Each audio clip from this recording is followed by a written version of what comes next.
One of my favorite cats in the world.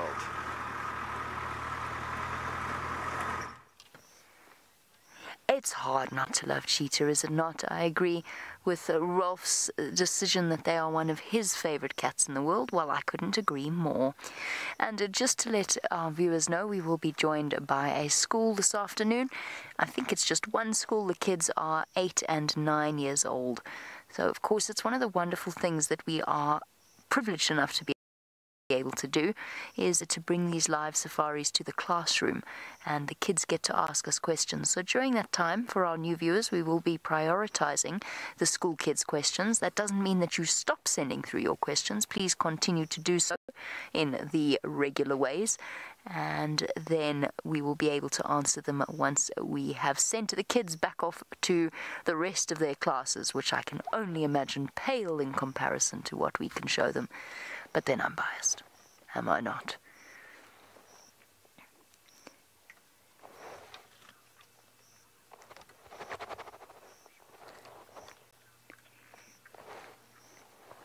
So, a very warm welcome to the kids joining us from Allenton Elementary. I am so excited to have you on board with us, because I need you to imagine that you are on a real live safari. So let me just explain a little bit about how this all works, and then we'll start talking about the cheetah that we are seeing here. So all of this is happening right here and right now. So while you're at school watching this, this is happening right now. My name is Jamie, and on camera is Adrian, but he's a little bit shy, so you won't see much of him except maybe a thumb if you're really lucky. Oh, there you go. See, you are lucky. So I want you to kind of imagine that I know it's difficult, but try and imagine you're on the back of the vehicle with me and ask all the questions that you've ever wanted to ask about wildlife, because now is your opportunity. So right now we're in a place called the Maasai Mara, which is in Kenya. So hands up if you know where Kenya is. Cool. So Kenya is up in, Adrian's putting up his hand at the back. Kenya is up on the sort of eastern side of the African continent, kind of halfway up. Not quite, but yeah, actually, it's right on the equator. So Kenya's over there. We're also going to be joined by a group in South Africa. So our crew in South Africa will be joining us as well a little bit later.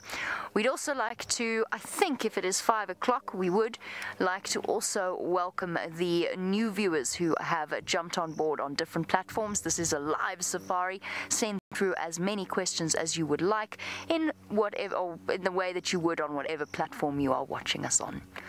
Right. Deep breath back to the cheetah, who are very sleepy now. Now, there's a reason that they're very sleepy, and that is because it is very hot this afternoon. So it is quite warm, and the cheetah are resting, waiting for the temperatures to cool down slightly. Now, a cheetah is an animal that is pretty much always active during the day. But one thing that we've learned is that cheetah don't always read the rule books, and they are often also active at night. And I've just been talking to one of the researchers here about what they get up to overnight. Oh, there we go. Now I'm going to explain a little bit about these cheetah in a moment, but I think we want to see their faces while we get to know them, don't you? I think that's exactly what we need to do. So hold on. Everybody buckle up. You don't need to buckle up. I'm not driving very fast. We're going to go and have a look at them properly, and then I'll introduce them to you. So out here in the Mara, it is one of the best possible places you can come for cheetah. And as a result, there are lots of researchers around here and lots of people who come and film the cheetah and so on. And that's why almost all of the cheetah, if not all of the cheetah, actually have names. Now, they don't answer to the names like a dog or a cat, and it doesn't make them any less wild. All it does is it means that you know who you're talking about when you're talking about cheetah. Does that make sense? You know, it makes much more sense, and it's much easier to remember if I tell you that I am with a cheetah called Malika rather than cheetah number 02516. So we are actually with a cheetah called Malika and her 2 sons. cheetah cubs will take around about 2 years to leave their mothers. It differs. It depends on if they're male or female, if it's one or two. That is Malika on the left, and that is her little boy on the right. So there she is. She's beautiful, 10 years old, and she is raising this particular set of cubs. Now, Kiki, I'm sure that you know that cheetah are the fastest land mammal. So what that means is that they can run unbelievably fast as your parents might drive on a motorway, and possibly even faster. So a cheetah can run at 120 kilometers an hour. So about 65 miles, possibly even up to 70 miles in certain circumstances. And from what I've read, it seems like the females might actually be a little bit faster than the males when it comes to running. But cheetah are built for speed. So they're not like your cats at home. Now, your cats at home have got claws that only ever come out when they're climbing, or if they're fighting something, perhaps they've scratched you once or twice. Cheetah actually have paws that are kind of like dogs, not exactly the same, but they have claws that they cannot retract. They cannot pull back into their feet and hide away. And that's not because they're related to dogs in any way or anything like that. They are most definitely cats, but it does allow them extra traction. So for those of you that perhaps do sport and you get special running shoes with sort of different patterns on the bottom, that's for traction. That's so that you can push off the ground and not fall down. And the cheetah have something very similar. They also have very flexible spines, so their backbone can bend in directions that unless you're a gymnast, although you kids are quite young, so maybe your backs can bend quite well. But for the most part, they can bend like a human couldn't even imagine bending their spines. Big, big lungs and very slim shapes, as well as a long, heavy tail to help to balance them as they run. So when they turn corners, they can balance themselves and not fall over. So cheetah are amazing animals. So that was a really very good question about how fast it is that cheetah can run. Let's see if you can think of any more questions. There we go. Kai is asking about where the wildebeest are. So Kai is obviously clued up on the, comings and goings that happen in the Maasai Mara. Kai, most of the wildebeest, most of them, have gone back to Tanzania. So just for the kids who don't know this, I think Kai does, but for the kids that don't know this, there is a massive migration. It's known as the Great Migration, and it's where around about 1.5 million wildebeest and a good couple of 100,000 zebra and some antelope thrown in for good measure. They do this huge circle throughout the year where they spend time in Tanzania, and then they move all the way here to the Maasai Mara in Kenya, and they have to cross rivers and face all sorts of dangers as they do that. And they do that so that there's plenty of green grass available. So Kai, the wildebeest at the moment, most of them are in Tanzania. They will only be back in July or possibly even August. But there are some wildebeest that are to the north of where we are. Now they are known as the loiter herd. And that particular herd of wildebeest, and no one really knows exactly why this would be, they don't follow the big herd. They stay behind, and they only move a small distance backwards and forwards. And unfortunately, they're a little bit too far away for me to show them to you. But I will tell you that they're very, very soon they're going to be giving birth, because wildebeest all give birth around about the same time. Unlike cheetah, now look there. Look behind the cheetah. Look what we've got over there. Now, apparently, this spotted hyena, which I have to tell you is one of my favorite predators, this spotted hyena has been following these cheetah all day, waiting for them to make a kill, perhaps, so that it can try and steal some of it. Now, hyenas have a really bad reputation. Everybody thinks hyenas are smelly and they're thieves and they're lazy. They don't want to do any hunting themselves, but they do hunt. They absolutely do hunt. And yes, they do occasionally steal prey from other animals, but so do lions and so do leopards. And this hyena's just waiting for its chance. Hyenas are some of the cleverest animals that we get out here. They're really, really smart and really good problem solvers. So they're definitely an animal that we should appreciate more.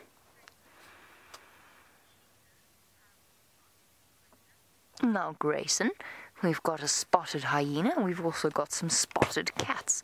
And Grayson, you want to know, why is it that cheetah have spots?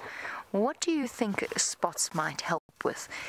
It's something that you really need to see and practice with both the cheetah and the leopard, because spots act as a type of camouflage. So remember, not all animals have eyesight that's as good as human beings. Remember that. So most animals see not as much color. They do see some color, but not as much color. So the spots basically break up the outline of the cheetah, not only when it's lying down, but also when it's moving. Its movements become less obvious, and obviously the animals out here are they're really good at spotting something that's moving, because that's how they survive. They have to spot that lion that's stalking them, or that cheetah. But spots actually help to disguise, so in other words, they hide the fact that the cheetah is moving, because it just sort of looks like the light changing or something like that.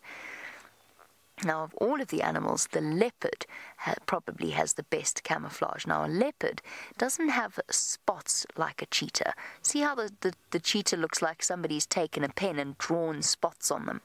A leopard's spots are actually called rosettes, and they're sort of open circles.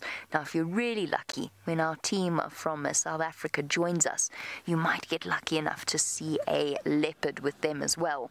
And then you can compare the differences between the cheetah, which is built to run really fast, and the leopard, who is big and bulky and strong and built for strength.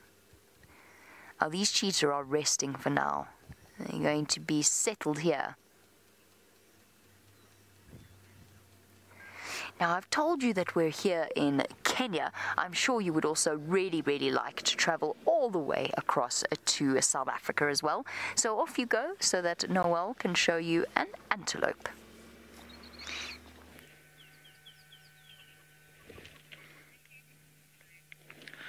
Good afternoon, everyone, and this morning we were talking about rain, and there is rain on the horizon. VM and I are over on Cheetah, and I don't know how long we're going to be able to stay here. Good afternoon, everyone. I'm Noelle, and hello, Allerton Schools. I hope you kids are having a really great time. It is rainy season for us, but we haven't had a lot of rain this year, and we really need it for all of the plants to survive, so the animals can survive. So that big rain cloud I showed you, super important. And then on camera, of course, I said I've got VM, the wildebeest. There's his thumbs up. Now, just to my left-hand side, we have a water buck who's decided that he is a mountain goat and is climbing on top of that termite mound there, or she, I should say rather. She has been up there for quite some time now and enjoying her little perch.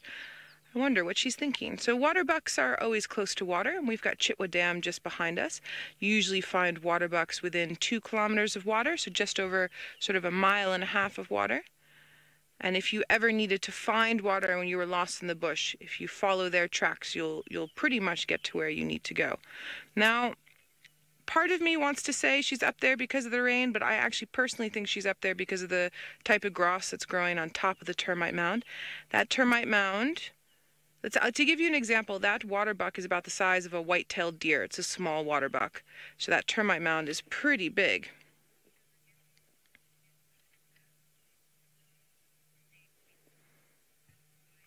And Mariah, you're curious to know if it ever gets cold in Africa or if it just stays hot. Of course it gets cold, Mariah. Where I am right now, we don't get snow, but there are parts of South Africa that have really tall mountains that get snow. And then in our wintertime, where I currently live in South Africa, it gets down, it would probably be around 34 degrees Fahrenheit. your temperature. For us, it would be sort of 2 to 4 Celsius at night, every now and then in the winter, but it doesn't usually get more cold than 6 degrees Celsius, so about 38, 40 degrees Fahrenheit. But there's other parts of Africa, of sub-Saharan Africa, that get very, very, very cold. Deserts get below zero sometimes. It does. It gets chilly. It's not always hot. It's very similar to other parts of the world where you get cold and hot seasons across the way. Now we have some more antelope species for you. We have impala. Those are the brown ones. And then, of course, there's a bum of a zebra. Everyone loves a zebra. You might call them zebra. We call them zebra. It's the same thing. It's like tomato or tomato. And that's a male zebra. Very, very thin black stripe between the bum cheeks. Females have a very thick black stripe. And there's another waterbuck. This one's a full-grown waterbuck that's coming into screen now. So these animals are all grouping together to help as it gets darker. More eyes, more ears, more sense of smell. Nina, I guess you're asking, how do I like my job? How much do I like my job? On a scale of 1 to 10. I think that's what I heard. 150. I love my job. I love what I do. I love being outside all the time. I love the wildlife. I love my guests. I love now the presenting with you all. It's a really fabulous job. And it never gets old. It's always different. It's absolutely fantastic. I couldn't imagine anything else. Now you can see that little white circle around the bum, and if we get back up to Jamie at any point, you must ask Jamie about the waterbuck that are up by her, because her waterbuck don't have that white circle on the bum. She's got a different type of waterbuck up by her, but they behave in similar fashions, being close to water. Now Taylor is also up in the Maasai Mara in Kenya, and she has the tallest land mammal as well as the largest antelope species in the world. So I think let's head on up to her so that you can have a look-see at what she wants to show you. We've got two of the coolest animals in Africa, the ones that everybody goes crazy to see, the giraffe, and you may have seen the zebra also flicking its tail around. So how's that for a welcoming to all the wonderful children of Allenton Elementary? It's great to have you on board my safari vehicle this afternoon. My name is Taylor, and on camera with me, bringing you all the coolest things to see, is Manu. And remember, you can ask as many questions as you like. All you have to do is ask your teacher. So maybe there's something that you've wanted to know about a giraffe or a zebra. And maybe I'll think of exactly what you want to ask and answer it before you even get the chance. And also, I have to tell you, because it's so noticeable and it's something you won't see. Maybe you will if you're lucky enough, or if you ask Noel nicely to show you the Drakensberg Mountains. But that escarpment, that hill at the back, is known as the Olololo. It's a cool word to say. I'm sure you're all going to try and say it, so let's do it once more together. Olololo. Escarpment. There's too many L's and too many O's in that word for my liking. But it does make for the most very, very pretty scene. Now, unfortunately, the giraffe are not tall enough. I mean, not the giraffe, the zebra are not tall enough to be silhouetted against it. But the giraffe most certainly are. And it's important that they are tall like that and have those long necks, so that they can eat the trees, they can eat the tops of the leaves.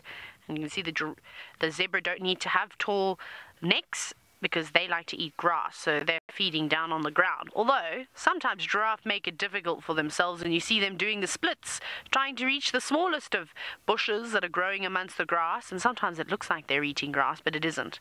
Someone else is also coming in to enjoy the giraffe sighting. You saw that other safari car. Now, Levi, you're wondering, how big can a zebra get? Well, let's do it to something that you will know. For all of you that know ponies, perhaps some of you have been on a pony ride, or maybe you ride horses. A zebra is a little bit bigger than a pony, I would say. Probably a bit stockier, although I've seen some fat ponies in my life. You actually don't see very many thin ones. So use that as an example. The biggest pony you've seen, that is the size of a zebra.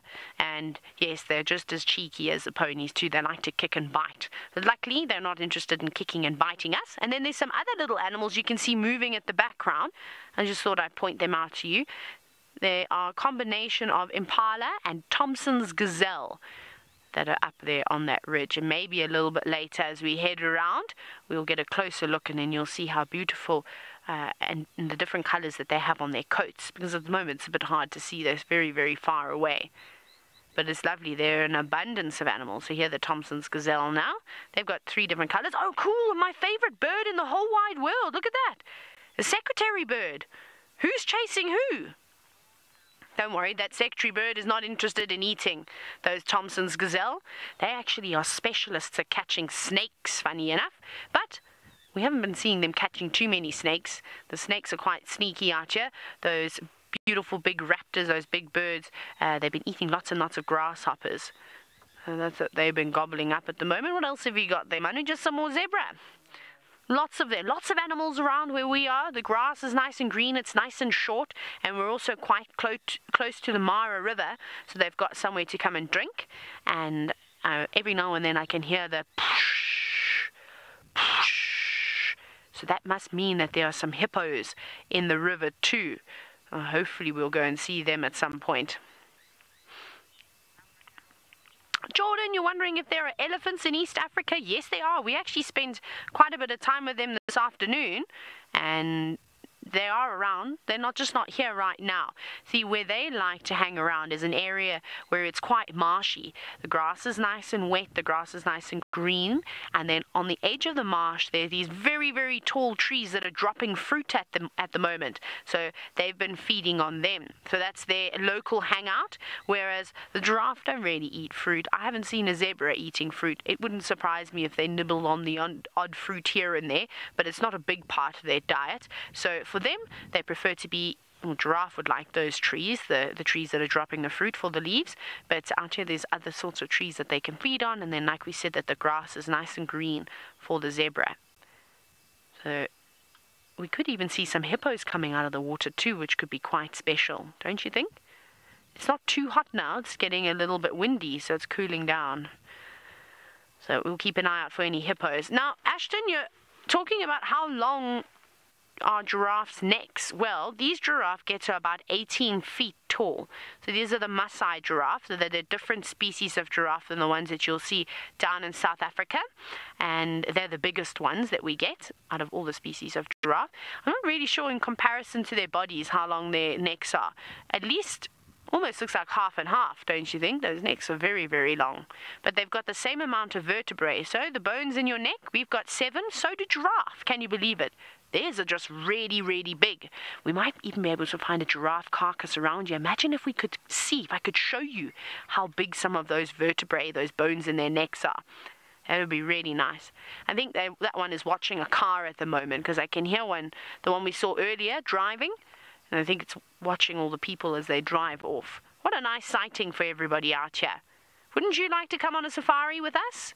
I'd love to take all of you watching on a safari. I think we could have a lot of fun. The only thing though is if you come on my car, you're going to get very dirty. Going to cover you in mud and make you taste and smell all sorts of wonderful things, which can be quite exciting too. I'm just staring off into the distance. Not doing much at all, not feeding, just standing, looking. And sometimes giraffe need to relax as well. Right, let's quickly take a drive down to the river. Let's see if we can see any hippos.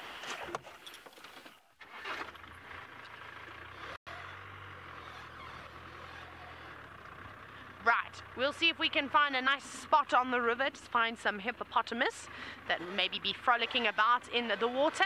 Let's go back to Jamie, who's on the other side of the Mara River.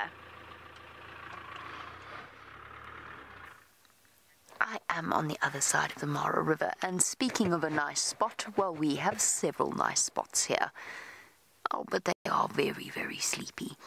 So it is hot out here, and even though cheetahs mostly move about during the day, they don't really move around during the heat of the day unless they absolutely have to. So there's a couple of storms building. Now, most likely she's waiting until the storm gets a little bit closer now. Why do you think that she would wait until the storm gets closer before she goes hunting? Well, I'll tell you why. It's because with the storm comes a whole load of wind. The wind blows quite hard. The rain is pouring down. Now, I don't know if you've ever been caught in a storm outside before, but you'll know that it's really hard to hear and really hard to see. So, for the cheetah, that's the perfect time to hunt, because then the animals don't necessarily see them coming or hear them coming. And I think that might be what she's waiting for. Either way, they do most of their hunting in the evenings or in the mornings when it's still nice and cool. Now the big stretch, resting on the carpet of grass. Now Eric, good question. Eric would like to know how the cheetah approach their prey. So, remember we spoke about their camouflage. Now cheetah are really fast, but they can't run very fast for too long, so they get really tired really quickly. So what that means is that if the prey animal sees them too soon, then it can just keep running, and it'll keep running until the cheetah gets too tired to chase anymore. So we spoke about the camouflage. What the cheetah will do is try and creep forward really slowly. Now out here the grass is quite short, so it's difficult for them to creep up on something. So what they've got to do is use things like termite mounds, or maybe a small hill to hide themselves, sometimes even bushes or trees. And they use those to hide themselves, and they watch what the prey is doing. And then as soon as the prey looks down, then they sneak forward to the next hiding place. And then they sneak forward to the next hiding place.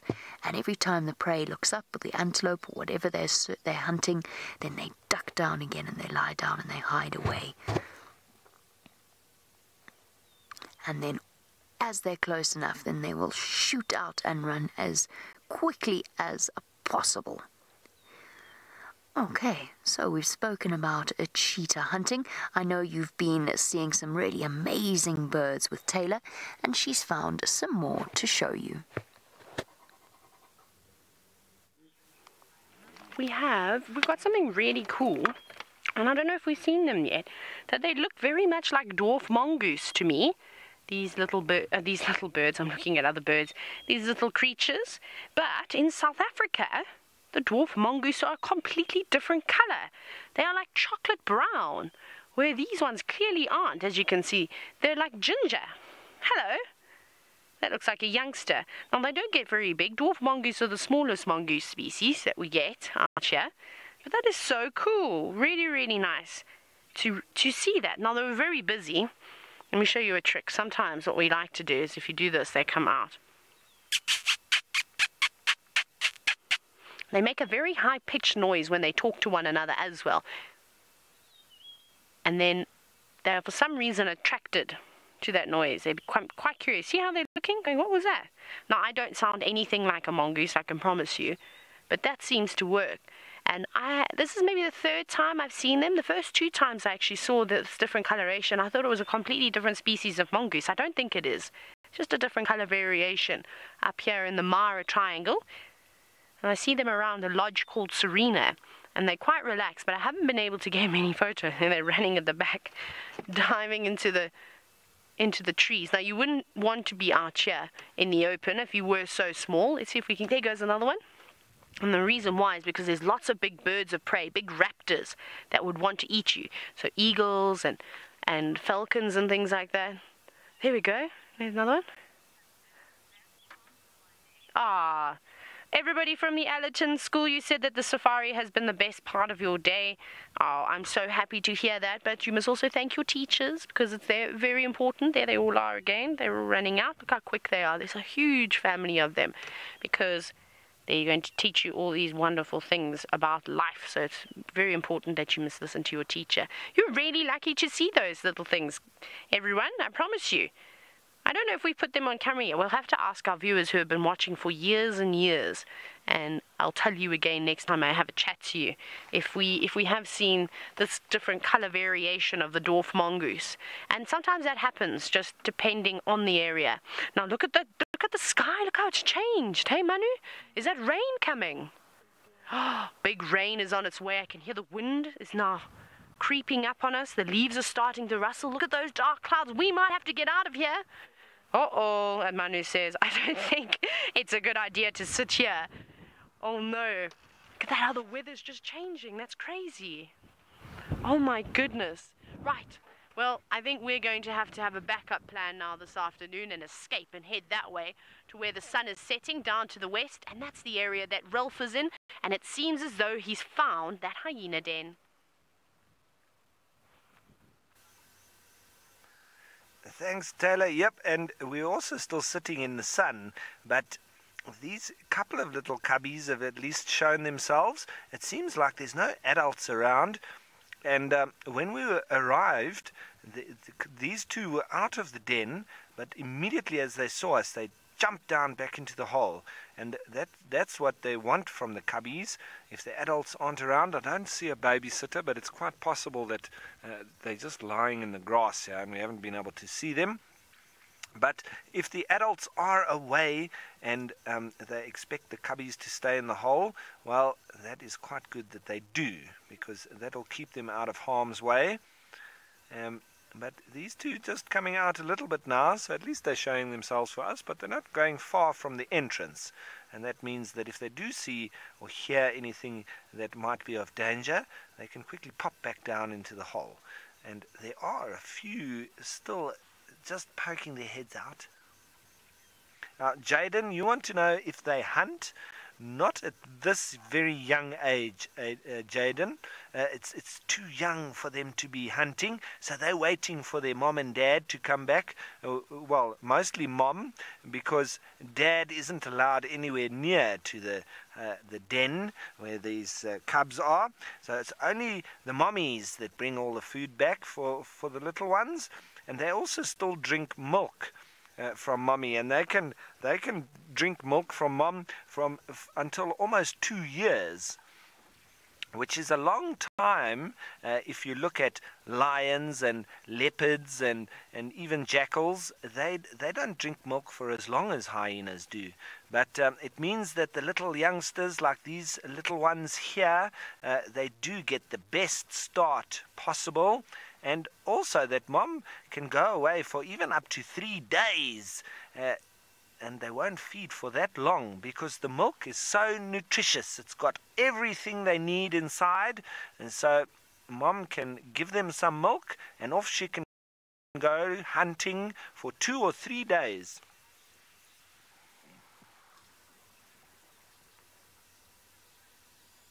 Now, Allenton School, thanks once again for your question. Are hyenas predators or prey? Well, Allenton School, I can tell you that they are 100% predators. There's not much that preys on a hyena, except maybe other hyenas sometimes, and lions. But hyenas and lions can also have very big fights, and sometimes the hyenas win. So it's not always the lions that beat the hyenas. They are also quite strong, and there's normally more hyenas than there are lions. So they can gang up against the lions and also chase them off some food. But remember, hyenas are also very good hunters themselves, so they can also catch a lot of food, even zebra and buffalo, it is known. And so it's not always that they just scavenge or go and steal any of the other predators' food. They also do catch a lot of their own. So it's not always the same as like it is in the Lion King or in the cartoons. Hyenas are very good hunters on their own as well. And they're not as bad as everybody thinks. I think hyenas are very nice creatures. They just have their own way, don't they? So the lions are beautiful and very much different looking to the hyenas. But hyenas are beautiful in their own way, I think, especially when they're small like this. Look at those big ears of theirs. They're almost like satellite dishes, but it makes for hearing all the sounds in the bush, and they can pick up small little noises, and they can hunt, especially with those very good ears. Annabelle, you want to know how old are the cubs? Well, Annabelle, it's it's quite easy to see the different age groups of the little babies, because the very black ones are they are the youngest ones. That's how they're born. When they're born, they're very black, and as they get a little bit older, then they start to get their spots and they turn a little bit brown like these ones have. But that's only after a few months. So we did see that one little black one. But these other ones are all between 6 months and 2 years of age. And that bigger one there that's poking its head out is probably a year and a half or so. So that's what you can think, the different sizes. I know that it's now inside the hole, so it's a little bit difficult to see. But they go from black to a little bit of a whitey color with spots, and then later they start to turn a little bit darker with the brown color coming through. You can still see a little bit of black on that one, so it is lightening up. Michael, you want to know how big a hyena can grow? Well, it's probably about half the size of a female lion. So half the size of a mommy lion. That's about the size that fully grown adult hyenas grow. But look at these youngsters. I wonder if they've maybe heard one of the adult or older hyenas coming. But they are all looking in the same direction. It's like they've seen something or smelled something. And look at the one, he's getting a little bit nervous. Or maybe they were just scared of their buddy walking through the grass and they thought it was something else. See, there's another young one, but he's a bit older than the very little one there. And there they do a little bit of greeting ceremonies. They're saying hello, and that's how hyenas say hello whenever they go away from the den. And when they come back, they do that.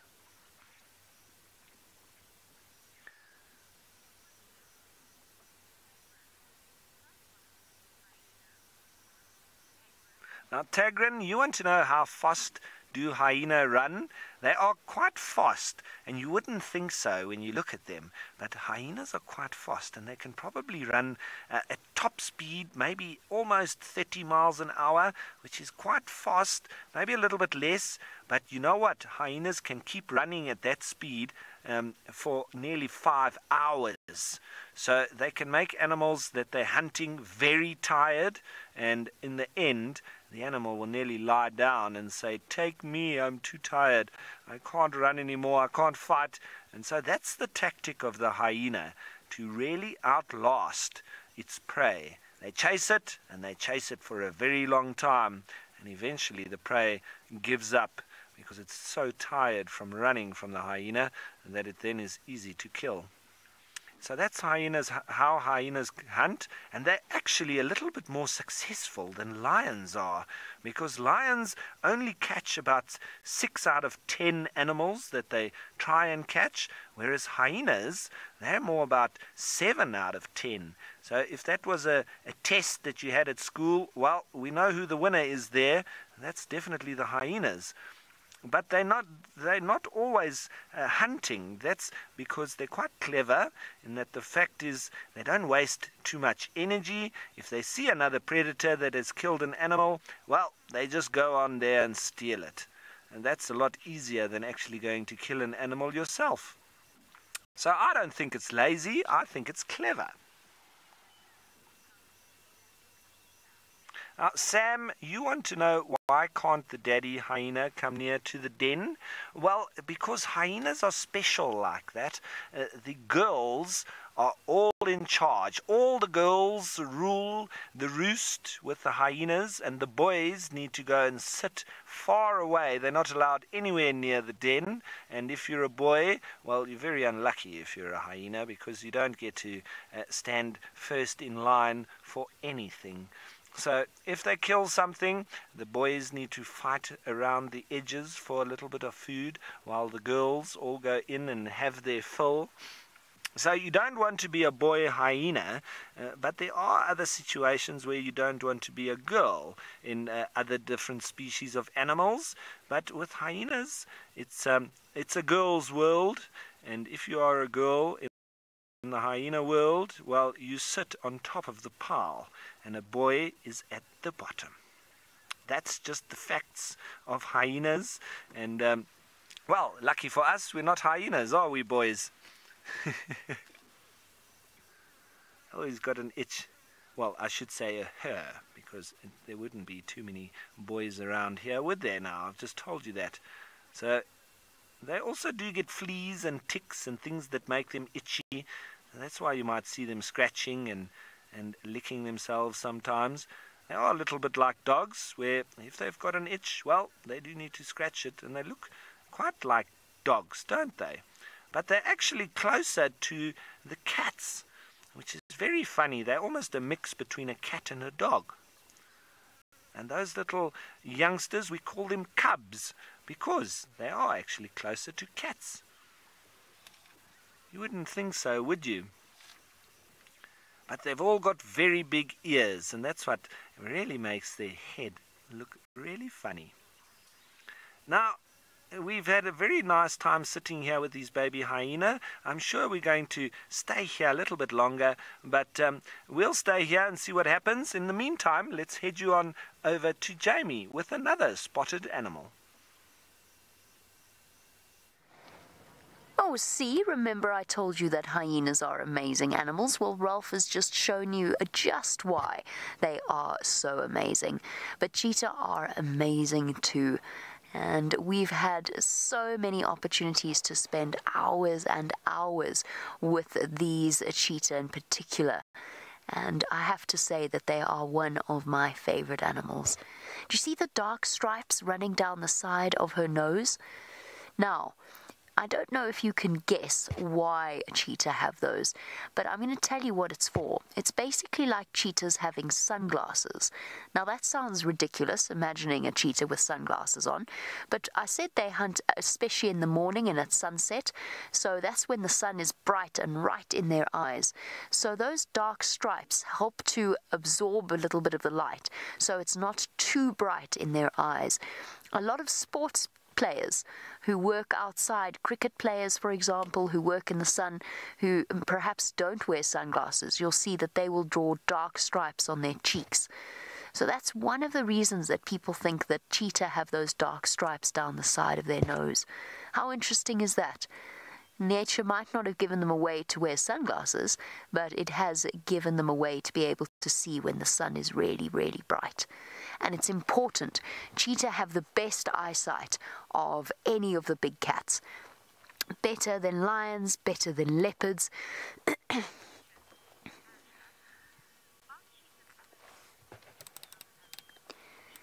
Now, Angela, here's a very good question, because although cheetah are very specialized, they are the smallest of the big cats that we see out here. And you want to know if they are prey for any other animals. Now, any predator will kill another predator if it has the chance of a different species. So lions will kill cheetah, and leopards will kill cheetah. And most of the time, they kill cheetah not because they want to eat it, but because it's competition. They're competing for the same resource, to eat the same food. And a cheetah, might eat a wildebeest that the lion was going to feed their cubs, kind of thing. It's a bit more complicated than that, but you get the idea. Very seldom will the lion eat a cheetah, but there are cases where leopards have killed cheetah, and probably only because they're competition, that's their natural instinct. They've then gone on to eat them, so they haven't wasted it. And hyena are not fussy at all. Hyena will also eat cheetah if there's a dead cheetah or an injured cheetah. Possibly. Not always. Remember, nature has no rules. So sometimes different things happen, different to what we expect. That's why I love working in the way that we do, because it actually gives us the opportunity to really get to see some of the extraordinary things. And I know that I don't know everything there is to know out here.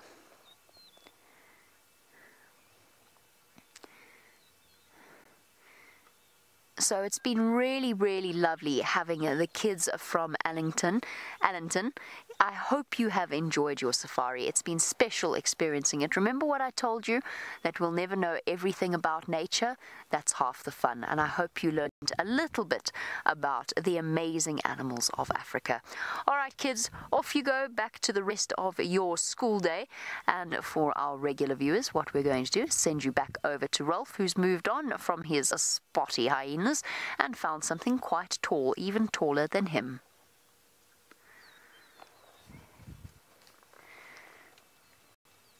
Yes, and off in the distance we've got some, well, there's a few giraffe actually off in the distance, but there we've got a giraffe almost looking at that dead tree, and from this distance it really is far, but that's potentially a couple of martial eagles there. It's either martial eagles or black-chested snake eagles. I can't tell from so far, and they are very similar. And that's looking directly over the top of the hyena den, which is still a hive of activity. The youngsters, there seems to be more and more of them coming out. And I don't know if one of these adults is lying in the grass here, because they keep on walking over in the grass, and I wouldn't be surprised if there isn't one there, because if there were no adults around, the little cubbies are normally quite good at staying deep within the burrow and not coming out. So I do think that there's a babysitter here somewhere in the grass. But always nice to see the little cubbies.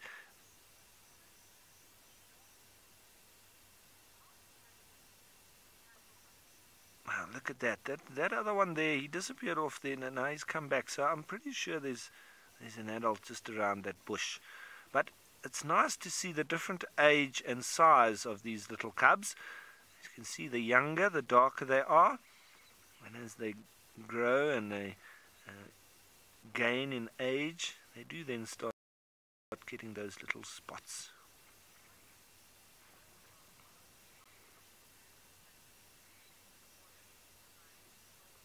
Now, Norfal, you want to know if hyenas are cannibalistic in order to survive? I'm pretty sure that there is a lot of cases with hyena eating other hyena, and you can also have it, you even get siblicide, where young cubs like this can eat another little cub of the same age, and it's normally when you've got very dominant cubs, or their mother is very high up on the hierarchy, and then you can have the firstborn killing and eating potentially its younger sibling, because it's going to then maintain that position all on its own, and otherwise it would have to share that particular spot. So they are very political, or hyenas. And look at this one. It's a little bit it's still a youngster, but he's a bit older than these ones that we've been watching.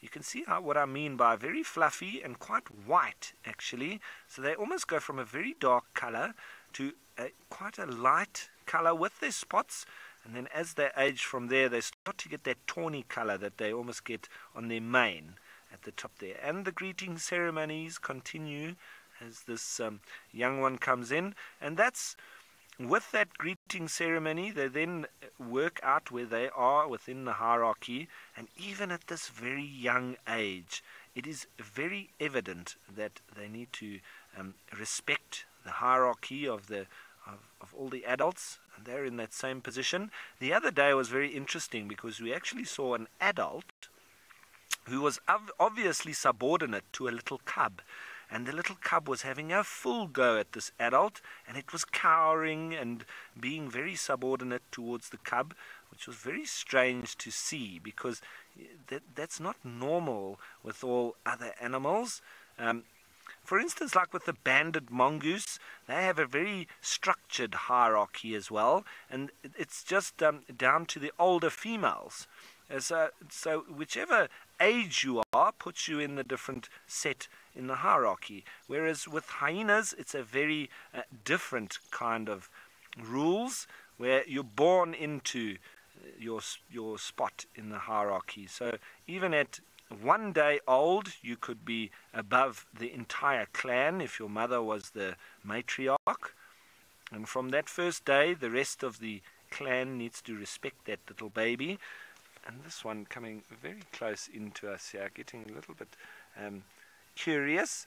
So that's nice to see, and always nice to see the hyenas coming in nice and close to our vehicle. But they are still a little bit nervous, you can see, and that's because there's not too many adults around. But I really like looking at that kind of age of hyena, because they look like little punks. Their hair's standing up all over the place, and for me it's almost like a young teenager of humans, a little bit the body not quite caught up with itself yet, very long legs, and it almost all seems out of structure, but that one having quite a nice time just grooming itself. And always nice to spend time at the den. Now, Paula, thanks for your comment. What a fluffy hyena. Indeed. They generally get like that at that age. And for me, they look quite silly, really, but quite nice at the same time. So you see the hair almost growing too fast for the body. And they'll start to fill out in a couple of months. And then they'll actually be quite large. He's quite happily just going about his thing. Should I say she? I keep on saying he, but I'm getting it all wrong, aren't I? Almost doesn't look like a hyena with that angle. It looks like a very regal wolf or something like that, I don't know. But this is sort of like that interim phase.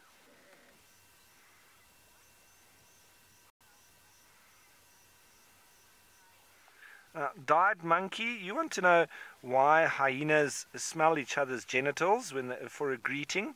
Well, that's exactly the thing.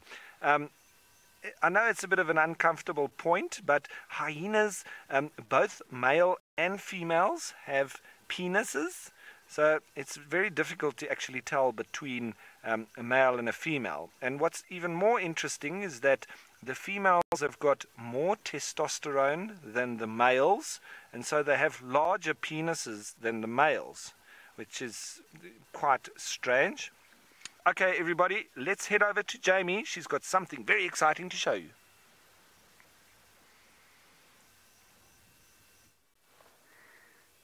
Look at what we've got to show you. One of those random things that happens when you spend a lot of time out here is you get all sorts of predator interaction. Now, we've got a pair of jackal that have come wandering in. I don't know if they've seen the cheetah, but what we do know is that Malika's boys do enjoy a good jackal chase.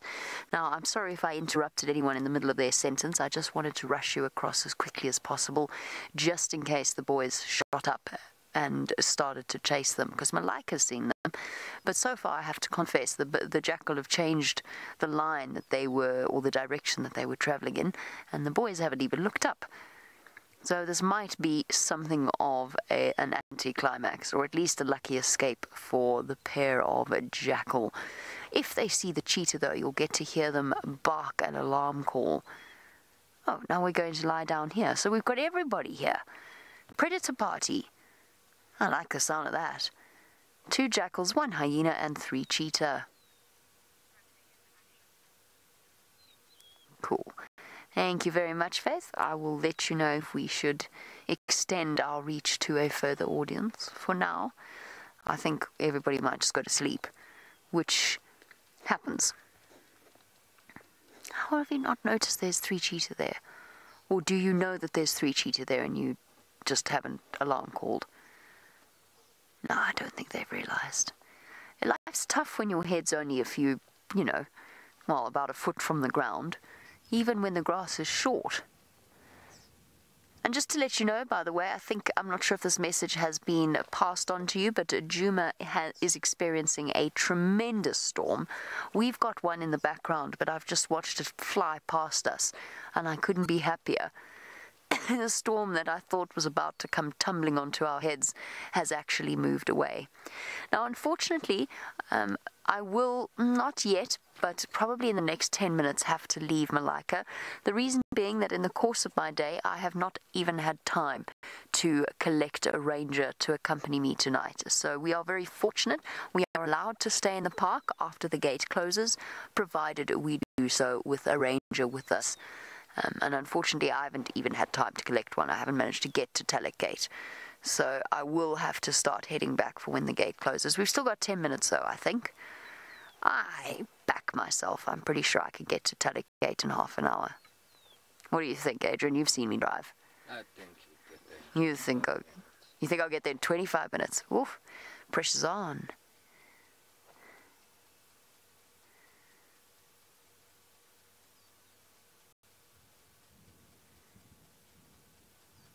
No sign that the jackal have seen the cheetah yet, but they're starting to move uphill. Have you got an itchy neck by any chance? Oh, that's so dog-like. Oh, scratch, scratch, scratch, scratch, scratch, scratch, scratch behind the ear, and now the neck. And all those biting ticks and fleas and things. Mites. An expression of absolute bliss upon its face. Oh. Standing tall, sniffing, listening, walking back towards the cheetah. No. Nathan, yes, absolutely, cheetah could kill jackal. They are, in this respect, it's probably the one example of where they are actually top cat in a scenario where there's some kind of interaction. So yes, they can kill jackal. They do kill jackal. Most of the time they can't be bothered to do it. But you'll find that with all young predators, that chase and hunt instinct is very strong without any of the control of the wisdom of the years or experience. So they're more likely to chase jackal. And in fact, during our Big Cat Week TV show, that was something that happened with Malika's two boys. And Malika joined in the end. Was that they started chasing a jackal. It was one of those interesting experiences where I'd been sitting still with my radio turned down, started the video, it was just chaos. It was absolute chaos. Amazing though. Okay, I think these jackal have escaped, partly because they've gone in the right direction, but also because the boys are being teenagers and they're fast asleep. I love jackal. I really do.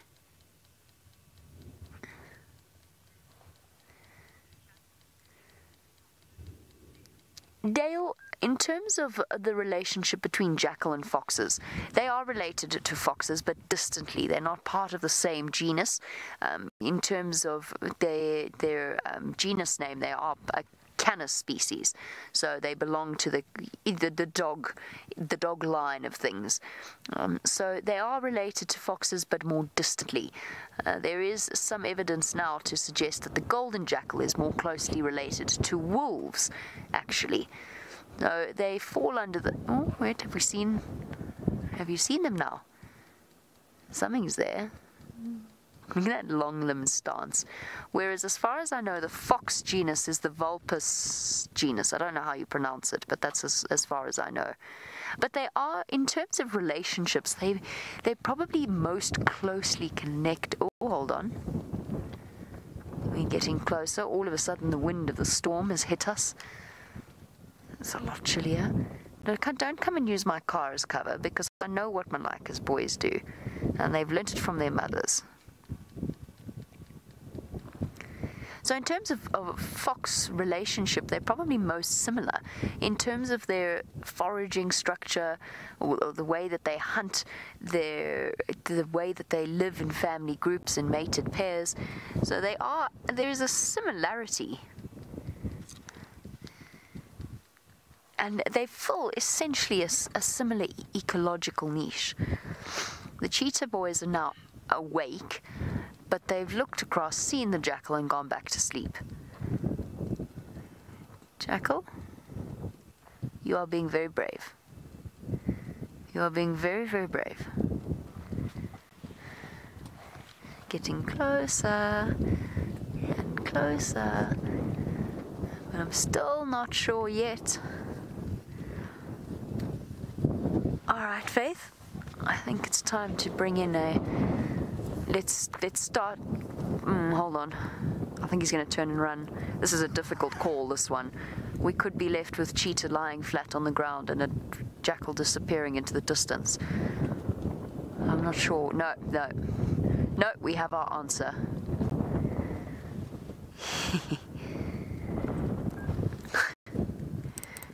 Trotting off.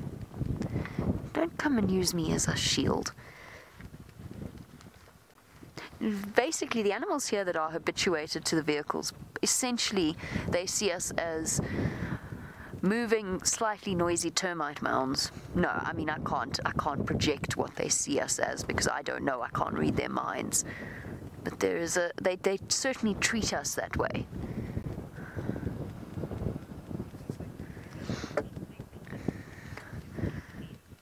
Okay guys, one last look at Malika and her two boys, just quickly because we're going to have to say goodbye to them.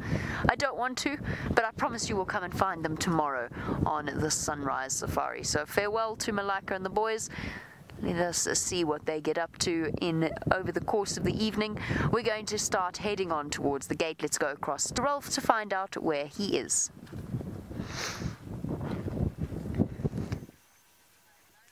Thanks, Jamie. Yeah, well, we haven't moved anywhere just yet, everybody. We might have to leave in a little while because there's a very big storm approaching. I'm sure Taylor had showed you there in the background, and it's coming towards us at a rate of knots. We can actually smell the rain now. But nevertheless, for the time being, we're still here. So we're going to just enjoy this a little while longer. And one of the adults, as you can see there, has just made her way over towards the den. And so we were watching all the little youngsters going on over and greeting her. It's always fascinating when you get those greeting ceremonies of hyena. And it is quite strange that they use their genitals as a very clear greeting ceremony, but that's one of the things that is very intriguing about hyenas. And yes, we can find it a bit strange as humans, but they obviously don't find any strangeness in it whatsoever, and it's a very important part of their social hierarchy. So I think we must take it from whence it comes. But you can see that adult there. I wonder if that is the babysitter that went off skiving from her duties. She's just returned before the other adults come back so she doesn't get into trouble.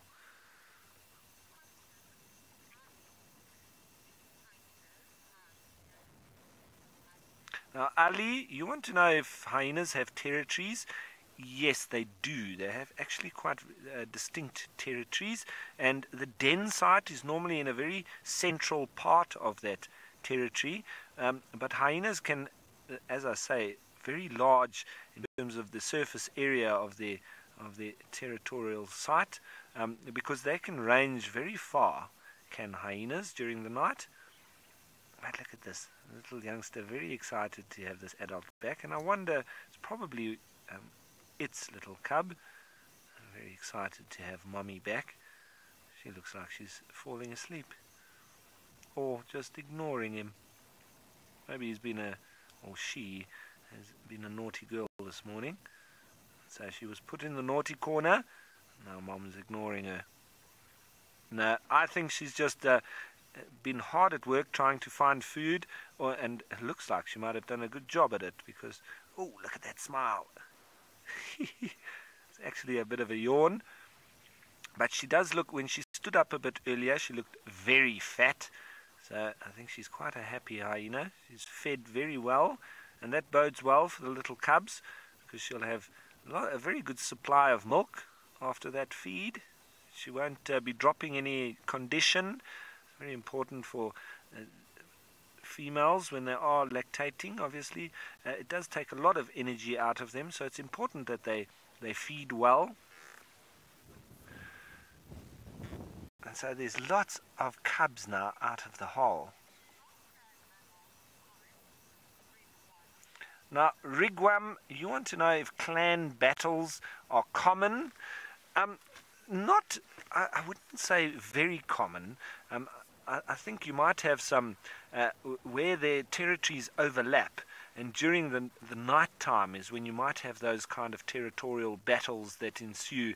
But we don't often get to see much fighting between hyenas because of their very late hours that they move around at night. And they also split up. So they don't really move together as a group. And so it's very difficult to actually follow them.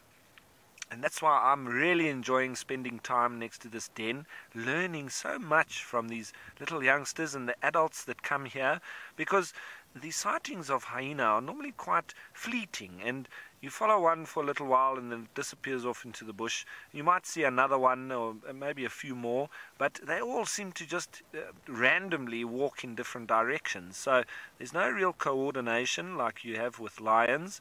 It's only a little bit later, once they actually sniff out or find some food, that they start calling for the others to come in and help and assist.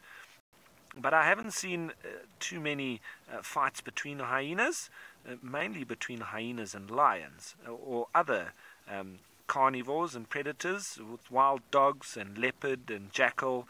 And I've seen a lot of interactions between different species, but not too much in the way of inter-clan battles. Now, everybody, I'm going to have to be starting up quite soon and starting to make our way, because I don't want to get caught in this grassy area here when the storm hits, because it is quite wet and sloshy as it is. And so if we get caught in that storm, I might be getting stuck in just keeping that name of Marshmallow Queen, as they've been calling me, but I think we might not make it home this evening then. So I'm not worried about the rest. All I'm worried about is that we do actually get back to camp. Alright, so I think I'm going to have to reluctantly leave this den now. I would love to stay here, but I think you can all see what's happening in the background there, and it's getting closer and closer as we sit here. So I am going to start up. Goodbye, hyenas. I'm sure we'll see you tomorrow again. See, they do get a little bit nervous when you start the vehicle. That's why I just give them a chance to get used to it. And we have been spending quite a lot of time here. They're getting nicely habituated to us and our sound, our smell, and also the ladies from Michigan State University are here on a regular basis. So this den and these cubs are quite used to vehicles. And we have made our own little track here. So I'm going to be heading up towards the Olololo escarpment and taking the main road straight into the storm. But speaking of the storm, let's head you on over to Taylor and see if she's staying dry.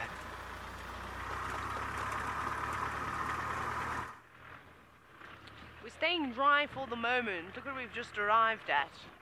But it is coming in quickly, Ralph. You better make it home as soon as you can. You can see the storm just brewing above us up on the escarpment. I hope all our tents are closed, and hopefully it doesn't pour with rain up there for too long. But we've got the tree climbing lions that are not climbing trees at the moment, but termite mounds instead. They all look rather relaxed. I don't see any of the adults. I think that this is all the youngsters, all the young Olololo lions. We must actually do another count when they're all out in the open and see if all 13 are still around. It's a little one. They've grown up so quickly, though. I mean, if you had to compare photos, even if I just had to compare photos that I took when I first arrived in August in comparison to how big they are now, it's like a completely different pride of lion. And there's I'm trying to smell the air. There's an interesting smell lurking around. Can you smell it? It smells like hippos. Hippo dung tends to have and urine has a very sort of fishy smell to it. So I know that there are 2 hippos that like to live in the dams where these lions are drinking from this morning. And perhaps we're just sitting downwind on one of their pathways, and that's the scent that I'm getting. It's not particularly pleasant at all. Come on, little ones. Yes, you know what's coming. I think they're getting excited now because they know that this is perfect hunting weather. Not that that little one would be worried about hunting at the moment. It's still a bit on the young side. But you can hear the wind I'm starting to smell the petrichor in the air, so the rain is on its way, and these lions are specialists at killing in the rain.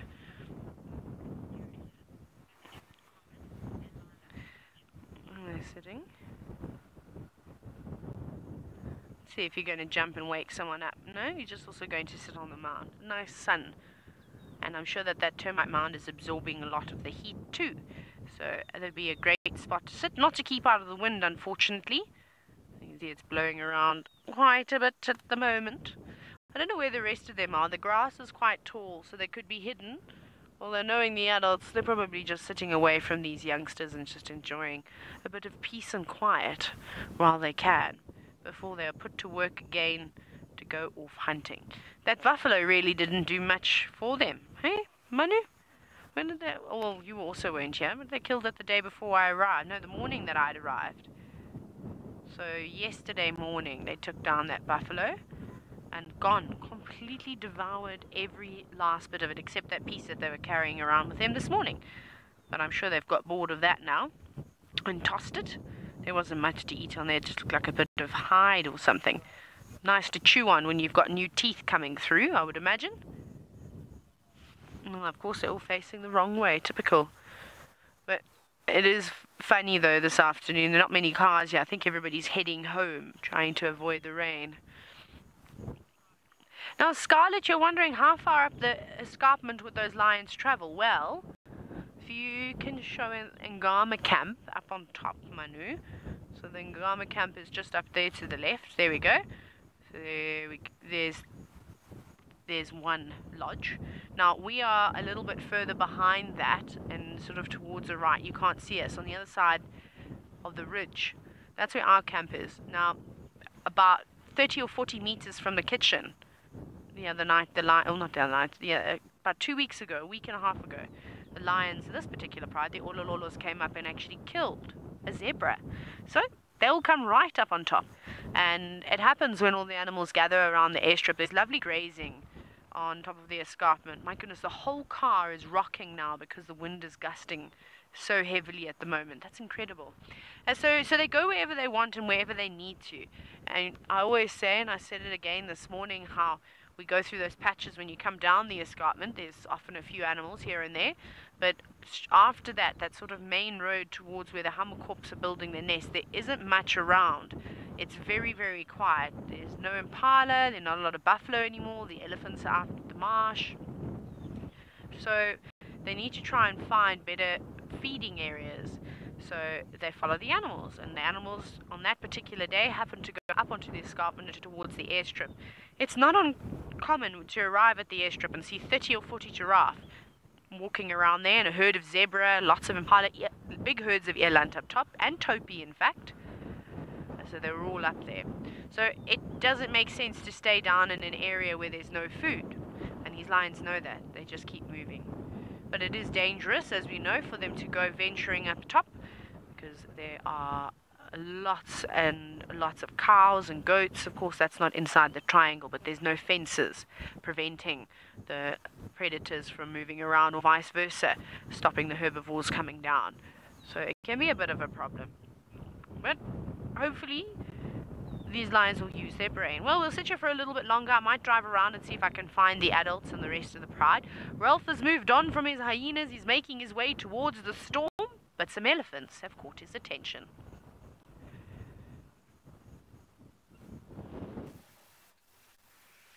Yes, yeah, I'm a little bit like a goldfish. I got sidetracked here with the beautiful scenery and a group of elephants just walking across the road in front of us. And we've spotted here, it seems like a mom. She's got a very small little baby with her, and it seems like the older one is potentially the older brother or sister. So now you can see 2 generations, but I'm pretty sure it's from the same mom. And that's probably about the closest that you would be able to get as siblings with elephants. It's a few years apart, probably about 3 years apart. But we can't see in that picture the little youngster that's just on the other side of mommy. But they are still very close to mom and inseparable, really, you can see. And that sibling was also rubbing up against the little baby, and obviously, pushing it and shoving it as siblings do. Brother or sisterly love to hate each other. They'll fight with each other like anything, but let anybody else try and do anything to one of them and they'll defend each other. There's the little one now.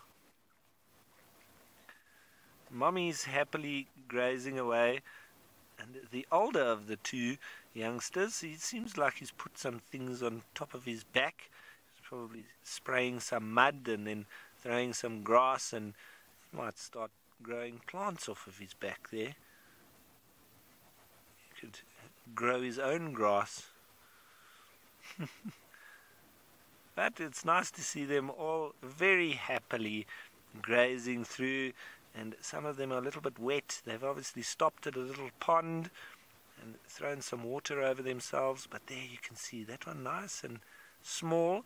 It's actually below the top of the grass, so when it ran through the grass a minute ago it really looked tiny. I would say that one's almost less than a year, I think. Yes, definitely less than a year old.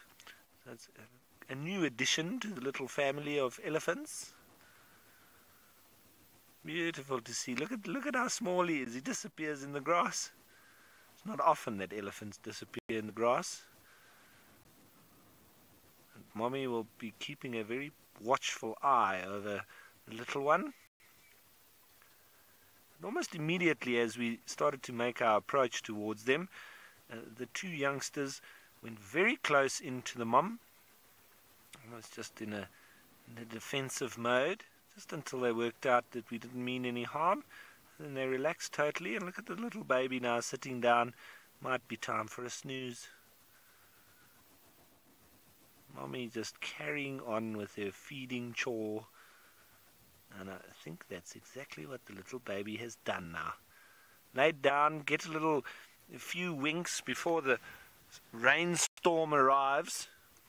Speaking of rainstorms, I think this storm is just about upon us. So I do need to once again start getting out of this grassy area. Very swampy, as you can see on the road, and that's been a couple of days drying. So if this storm hits us now and we're here, we might spend the night here. I'm just going to start making our way to the main road, which is near to the Olololo escarpment out in front.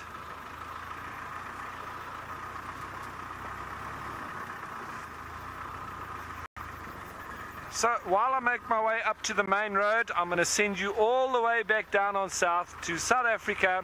My good friend Noel has got one of those little things that look forward and back.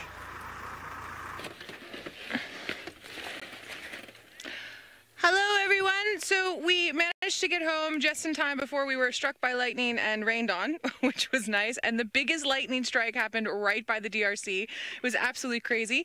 So for any of you that might just be joining us on the show, my name is Noelle. I'm here in South Africa in the Sabi Sands, and on camera I've got Wiem, the wildebeest. Hello, and we have a very special specimen for you in the road just in front of us here. We have a very frightened little chameleon who, he started to move. This is one of my favorite things to see, is the way that they walk like this. So I have a feeling all the thunder and lightning made him sort of stand very still in the road. And now he's going to very slowly come across.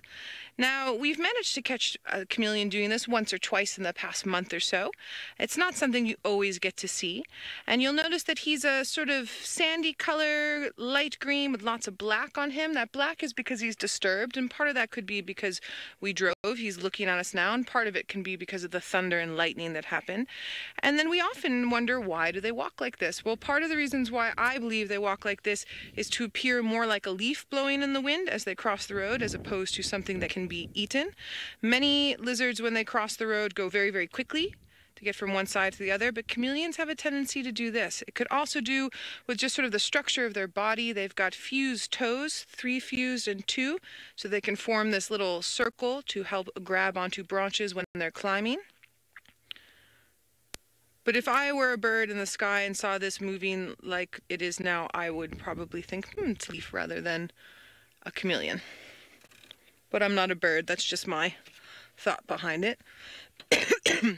I can hear elephants far in the back, but we're not going to be going that way. It's very dark and ominous still. We're going to head up and see if we can find those lions we were looking at this morning. But first we're going to wait for our very slow roadblock. Now, we only get one species of chameleon here in southern Africa. We get the flap-necked chameleon, which is this one here. One place I really love to visit would be Madagascar. They get many more species, many different species, I should say rather, that's better grammar, of chameleon that side. And you see, as he gets closer to the edge of the road, he starts to move a little bit quicker. You see that there? And then once he gets in towards the grass, he'll scurry away.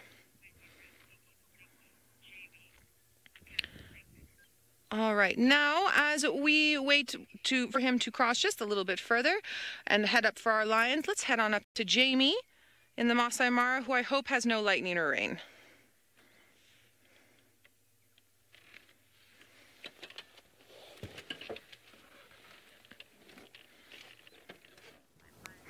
Animals in the rain indeed, and Juma's been experiencing some serious storms. I am right on the tail end. I'm just going to be quiet for a second so you can listen to the sound effects. Listen to this.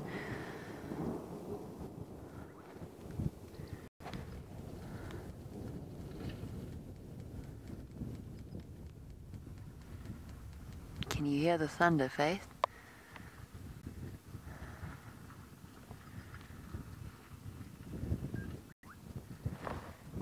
Okay, what that means for me is that I'm going to have to start fleeing relatively soon. We've got a collection of zebra, topi, Thompson's gazelles, and a wall of water behind them. That's not cloud, that's rain.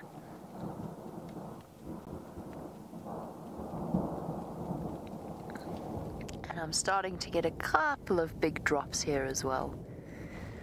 So what that means is we will have to flee. Obviously, we don't want to risk anything in terms of lightning. So it's phenomenal to me how different weather conditions hit the Mara at different times.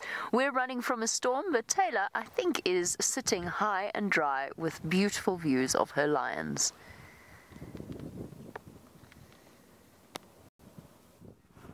High and dry with some lions is what we're doing, Jamie, but we're sitting ducks waiting for the storm to arrive.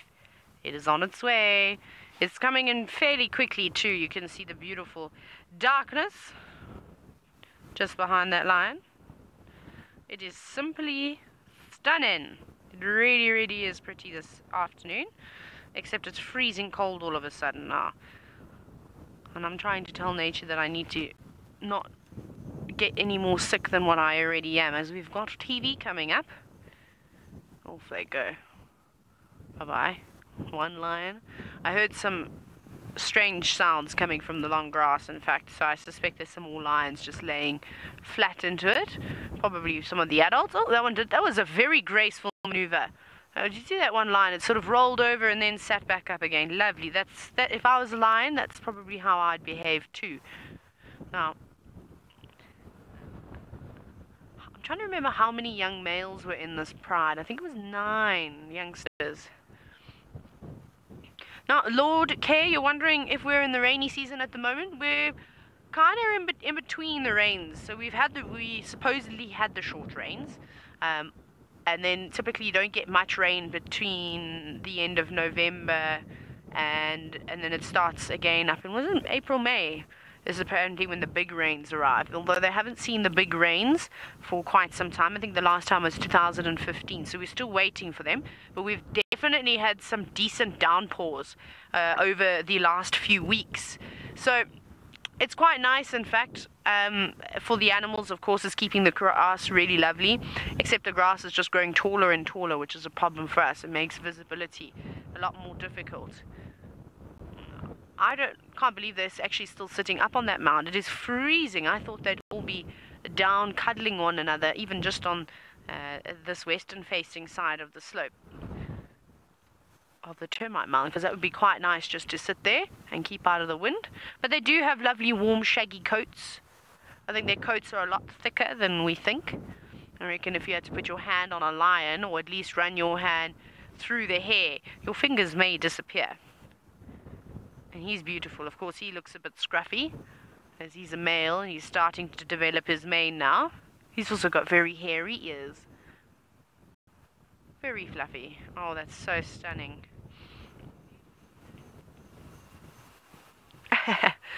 Bree, you say, how do these lions make this termite mound look so comfortable? I have no idea, but I feel like cats and dogs are incredible in terms of being able to sit on anything and making it seem as though it's, well, a nice soft cushion or some sort. There goes another one of the youngsters, young boy, getting off of that mound and going into the grass where the others lay. We'll be able to see where he's going to disappear in a minute. Oh, by the way, I was having a look at the screenshots of our frog sighting this afternoon, and it was a water scorpion. Some of you managed to get some great captures. It was a water scorpion trying to hunt that frog, which is absolutely incredible. I don't think it got it though. It all happened so quickly, and I was watching the monitor, and I honestly couldn't make out what it was. So thank you to all of you who did send in some screenshots. That is amazing. Never seen that before. Never thought that I would see something like that. But obviously the frog got away. It was just too quick. There's a lion there as well. Where is, oh my goodness, that's right next to us. Yeah, we're surrounded by lions. I didn't even know that that one was there, just tucked away in the grass. Sneaky. Very cool. But we're going to have to start saying goodbye to these lions, I think. Otherwise we're going to get caught in this massive downpour, and there's no ways that I'm going to be able to put my covers on right here. So, bye-bye lions. Thank you very much. We shall see you tomorrow morning. Same time, same place.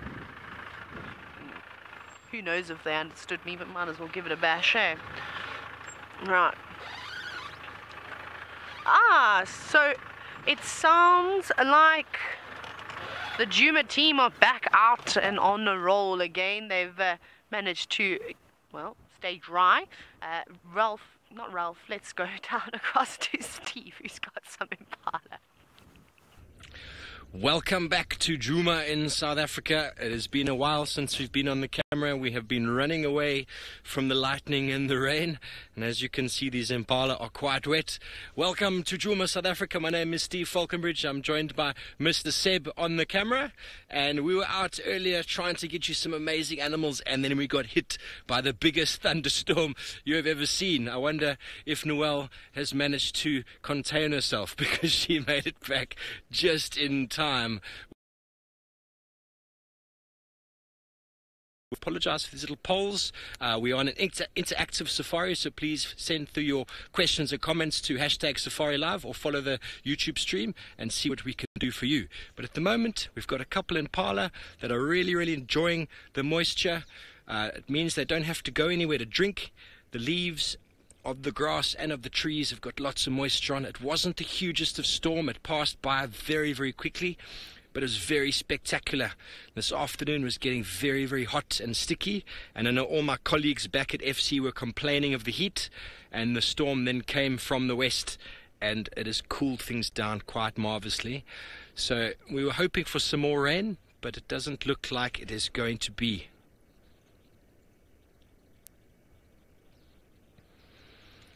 Shannon asks if I've ever seen an animal hit by lightning. I have not. I mean, I've found animals that look like they've been hit by lightning. I've never seen it happen.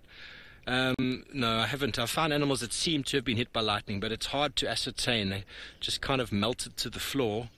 Yeah, I haven't seen it happen, but I know it's happened to a few of my golfing buddies up in Johannesburg. A friend of mine was hit, not directly, but lightning hit next to them on the ground, and he fell down. And that's why in Johannesburg, whenever there's lightning, these big sirens come on and you get off the golf course, because it is not the best place to be. But folks, we're going to head on towards where Tundi was last seen. I think this morning Herbie had success in finding her and tracking her to an area quite close to where she was the day before. We're going to see if Seb and I have what it takes to find her this afternoon. So please send your questions through. We are very interested to hear what's going on with all of you out there. And I believe the Mara has been providing you with all sorts of wonderful things this afternoon. Noelle is out as well. And I am out. And we might see some Herbie later.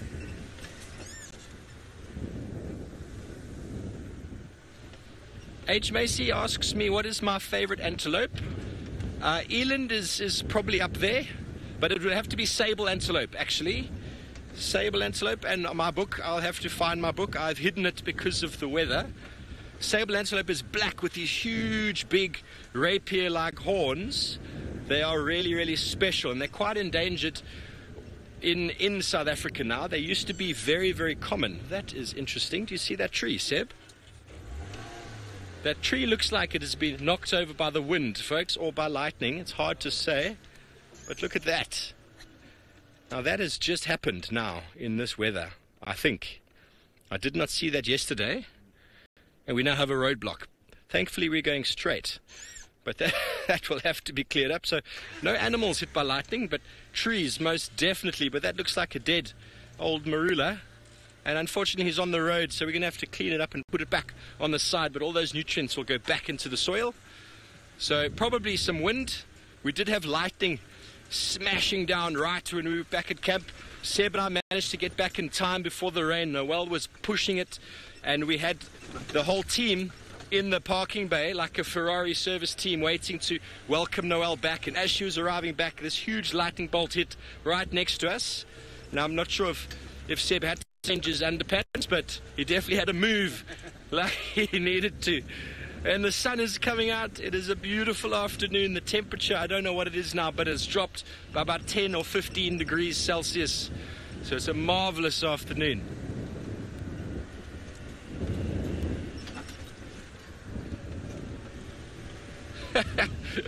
Troy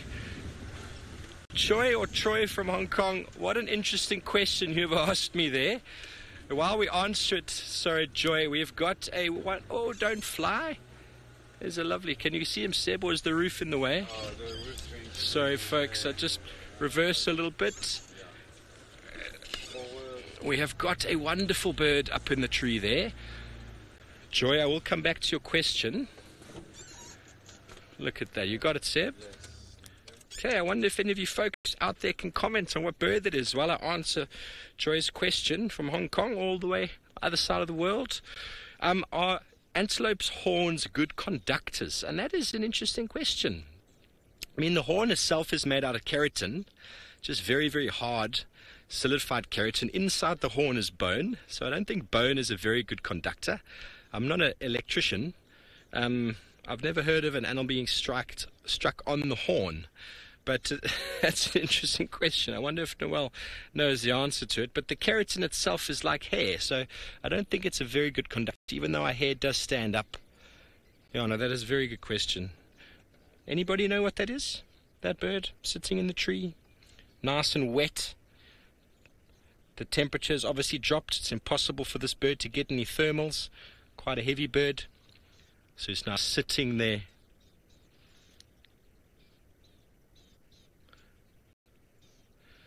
So folks, while we continue to discuss what this bird is, I'd like to say goodbye to the viewers who join us on Facebook and Nat Geo Wild. You have a wonderful afternoon. Please feel free to Google us on Safari Live. You'll find us if you'd like to continue the show.